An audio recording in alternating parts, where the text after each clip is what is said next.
Maring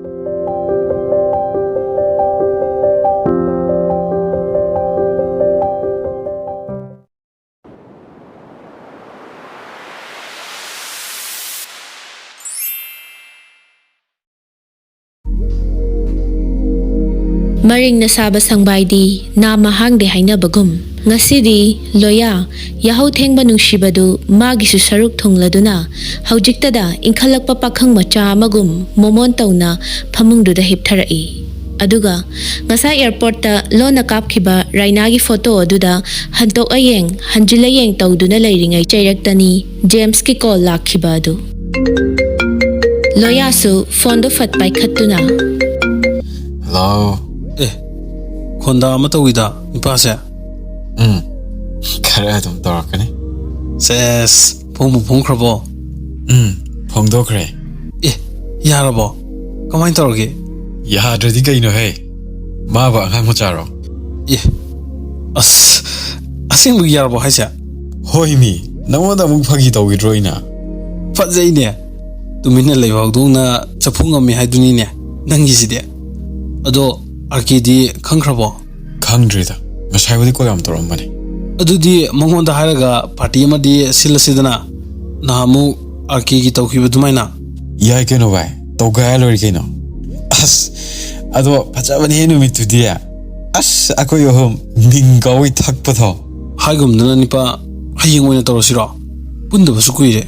Hoi by, Haying Pasanapul the Chagway. Ado by Nanghak Tomgero. I ran out of column to give. As Tokyo, knowing it the Yamno Ivani, Pongdona Pangbanina, Wariam no Ikini. I could the Pele. Yeah, go have to there. Nang it the hard one young drive. My cone, Nang Haraga, I ning sing a Tarubi who took my Torige. Go Irene Udava. Kangdi, Nang di Ladana, I Pobo Quide, Amuta Uzaki Funky Dava. Nati, Moy Anabado, Hojuko Patri Habroba. Pati Aduna Marolama, Kum Laina on the Tauradana, Magi Honaringa, Som the Ite Nauze, Kaina Dore. Is Adur dear Nangziona Hospital the Lairodana. Laini, so it there. Nung Padok Papa, San Iroitan, Quitanta Licansida. As Adoha, Padese, Nangsu, Warishanazaro, Aishu Tamagiko. Phone adu hek thamkhibaga loya du raina da muktaw shili kuide raina su ring amura anirak chatlaba tungda phone da fat pairai. Hello kana Is Yam Tuna Gawina Gain I phone number the chef dog driver. Hema loya ro saunuka aido bab oi hodre number se ado hojik sep taw shilage Sauteda Adorina I Namada Wam Taigana. Hayu kay dawrage ama khaktang natrasu dama ama hayo. Yamna de haining ba. Aduda taga mi duna tabiroitrana khale. Is taga daba mina ne hayo haise. Kay wano hekta hayo. Aidi maray mara koithok question tawbase kaya hainade. Hai doba leiradi dong haina se sida leye. Parene. Ado hana oirasho. Hojikti nana wanda loya na Korana. I tabem no idea. Jahida Yangasho, no one dig enough and I'm Haledana. Rainadu no fetona. Hoi, nang na hire dubudi yam chume. Aduda haidi haina rohe. Yes, Kido Hina Riteno. Shum Korga Hina Kadoine. Yarash, Magic the Gihognane. That I am the Koro. Paxi have re-engaged. Tallemi, go na Karale Rakau Gebak. Hojikti James Hoi, Arki Hoi Mamanga Ikaieba. As Moita drink the Shitam the Koro higher name in Ambo. Yariko, Anamiam Kalakano. No party city, Chana Bangak, the Hektina Arki so, Anam di Fatana Kanbaneba. Hi, the P. Majana Kari Kanadana. Me, Anam Kamikana was Lane. Is Kari the Canariba. Hi, ma. Anam Kanwina draw, Machine and Pang the Risha. Shinegana Bahio. Masaksiga. Me Arki Shupono of Tonida. Anam Kanmandana, Taja from Credana. Yang wasila eko, Adai the Leporo. Ngasida phongdokpada ngairi lamdi khangkhop khopchila ine nangso. Hairakliba wa adu tabada loya manadagi phone adu khazik thaidoktuna mabukningda sumna khalli. Kai nu binu siu. Masari romance kam de kushade wani. Asumna leiringai chairaktani Rainana achikpa adu thugaraktuna. Hello, tadraba. Tai. Kari amu khallino. Khandeda. Ado. Raina nangbo hayeng arge hoida jatoy natro. Chattoyne. Harene. Adudi aino ina lawala age ko. Taningde ko ithanda chatpa phau arke na lagnarakani khanbada tallikan sida nanga muk chatladi phasarani. Adu organa aina hana moida ngai lem taredana. Layam ganu ko ai ikai ba. Chala hai, kadaw ikai dino. Ang namoro may ikai tikan basina. Ay sumoy mangda amdaw lina ba yai kaino. Lina ba kaina matang chadi ko yamda. As khangde. Ay di layam daw. Yare maray jaw ay thamage. Hayeng amu pa phongnarasi. Ngasidi isasi am chokthare. Aduna potharage ba. Fare. Phasana pothara ko ade. Asu thamage. Mathangi ayukni Mani Chandra sumang mache duda sajel tawduna leiringai tanjadani.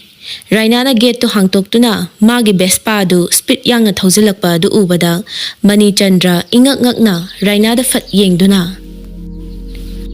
Haima, icha Rainani dana ipadi kana oirabu ningurine. Babu, kana malurino ba? Ipadi kana oirabu ningurine. Kana nakangni ipadi icha tholakani haibasu khangde.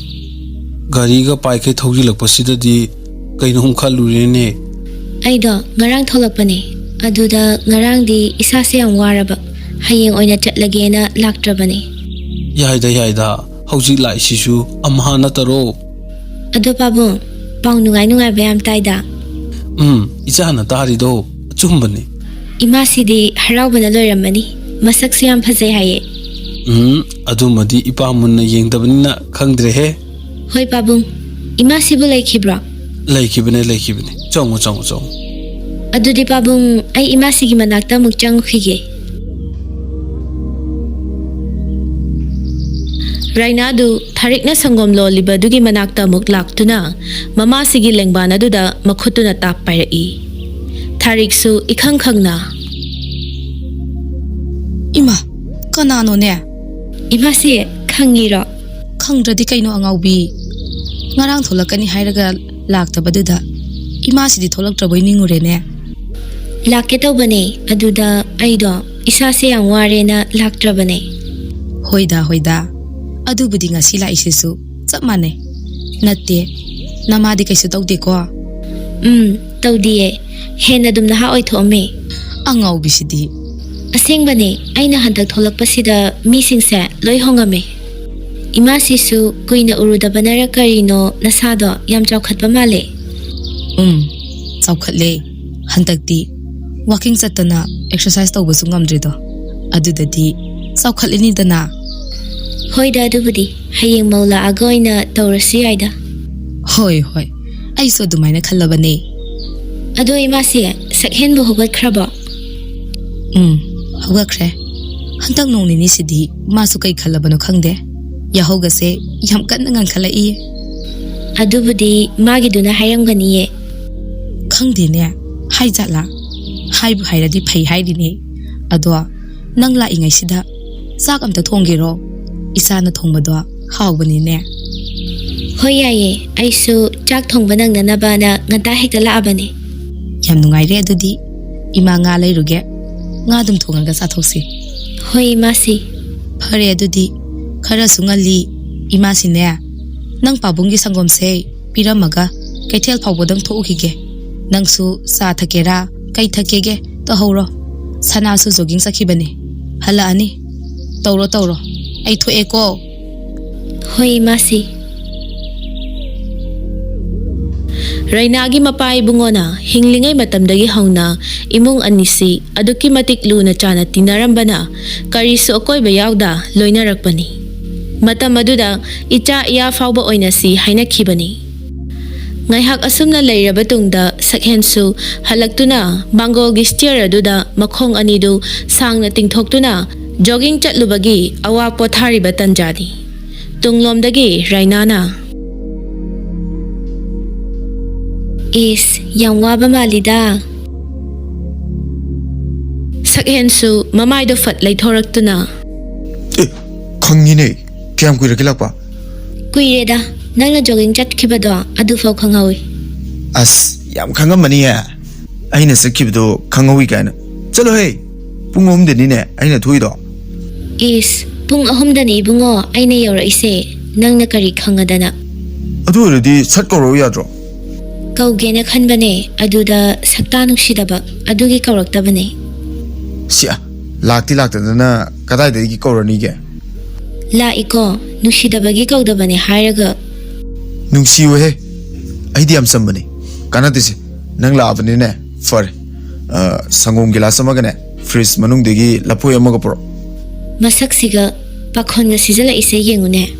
chalo da angang ai sidi san mamai ge sam anai hainari bani Yang wareda asing mane wani hana imana biora masu hojikti sanu biora bani paptai ko nabung na havilo nufa haira nabung na fabam sembirendana chalo isandi maramuk puneba se chalo ba taning deko lufulu hongdri khangni gali khala adana sangonga lari noi heron gi photo do hanang te yenge masak yam phaje hai. as fajada di kaino aina kanba nupi bu soi habro Hoine ado hanam te yenge dana. Sakhen pocketagi phone adu lokthokduna Raina da pirai. se yengose ado yamunna di yengunu ko amuk tumsin kine Haima sinu pasidi leina phasana henjilena mata ama tawrameba. matang gi haiduni Raina su nokfet tawna photo adu yenglaba tungda wadu makha taraklami.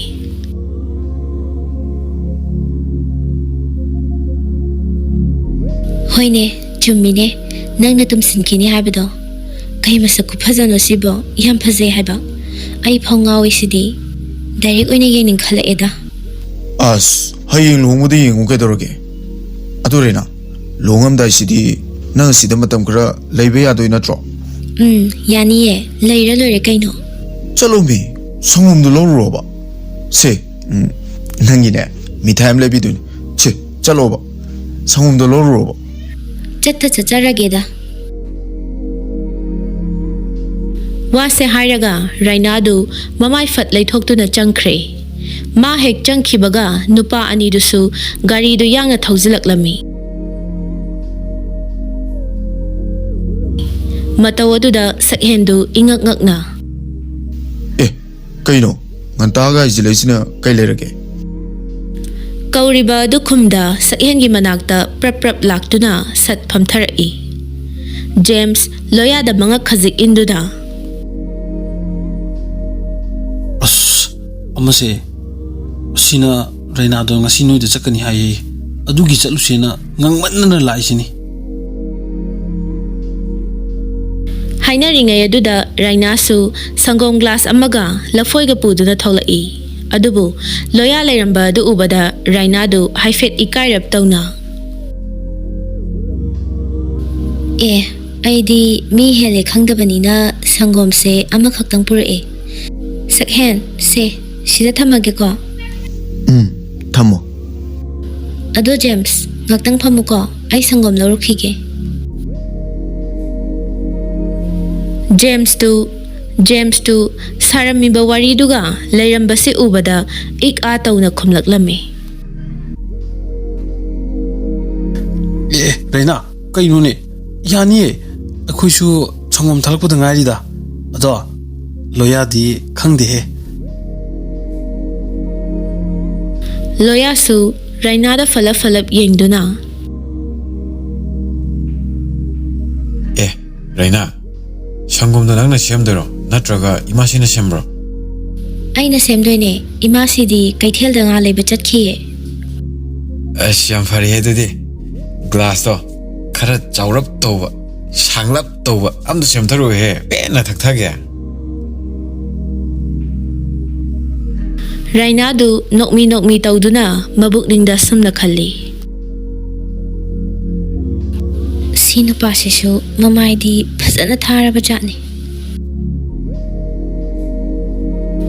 ꯉꯁꯤꯒꯤ ꯂꯣꯌꯥꯒꯤ ꯃꯇꯧꯁꯤꯗ ꯅꯨꯄꯥ ꯑꯅꯤꯗꯨ ꯇꯤꯡꯉꯛ ꯌꯦꯡꯅꯗꯨꯅ ꯂꯩ ꯁꯛꯍꯦꯟꯁꯨ ꯊꯛꯀꯦ ꯇꯧꯔꯝꯕ ꯁꯪꯒꯣꯝ ꯑꯗꯨ ꯃꯈꯥꯗ ꯊꯝꯗꯨꯅ ꯉꯥꯏꯈꯣꯅꯦ ꯅꯤꯄꯥ ꯅꯪꯒꯤ ngasi gi namai thabagi training dubu kadai du torino yam thajadana ka haireba James na marak fat thattuna hoine aisu khalamini is lena raktanaga yam tawrisidi nate nangbu ayuksida pe kya thajilage ha akhoina amukta khaludaba wane ngasi nangna hairisi as yareda amuk khairano noina tawude yabro yengmuda kallo sidagi hena naiba kya ni aina torakatoise arke ibani bu sunglass ki spectuma uphobuna phadojalo adusu yabazani natine keba mausi kido sidagi ba kya torakane ba swai matang si ausiladi ai swai de natte aduni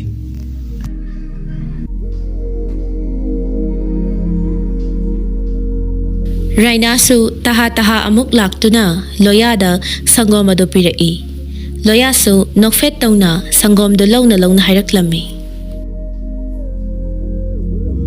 ngai khone nang sida ngak ta phamudana wari chana seba aidi phamarage imasi halakpana halani adui sharu chak oina thongatlurage James na wadu tap oklai as Raina ngak ta phamudana natradi amase kaphorani yare ko amuk lela anu ai chak thongurage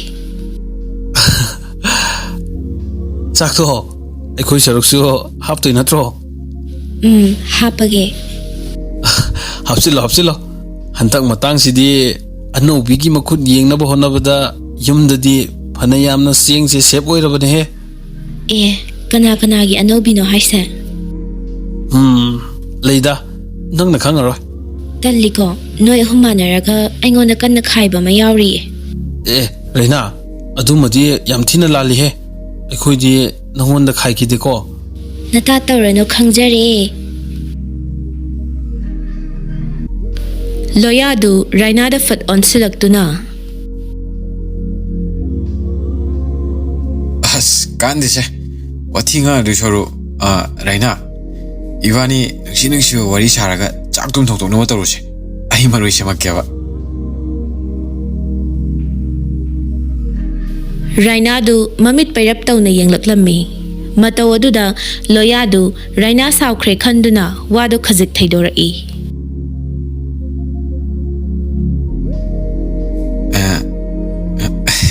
yare na dum thongjaroro akhoi shaida chaklo bangai jaramage Raina du asokpada thum chaisin bagum phet haidoktuna changkhre ani dugi mawong bu uriba sakhendu haifet khawdem duna nupi na yana bo na basisu phanadi wabazani natro nipa kariyaba namai phajawduda number 5 se pishalakani he magi loithokraga kausina basine aina yam sawningise nattene numit kyani noba nangnai bu thawle phangibato adusu natu themna bo hona bada aduga hojikna kem lanjada bu saradana iwona yam pharoidiru mine asumna numittusu chaba thakpa loiraduna mayum da hanakhre matamna kanabu sungai bidabagum yaurakle ngasidi ningol piba anina khaurang na ngaijaba lohongbagi numitto karamna haigani imung anisida oiriba mawongsi nakan amadana mamau laklani magi nuksijabidu laururani haibagi maithongda maka lamna leinari Somdana machalsi yumnak sagai onkrani maugisingda chankrani. Nungshiraba yumdo thadoklam mabung manama anigi nungshi mityeng khada ingaw ngaw na leramba machalna.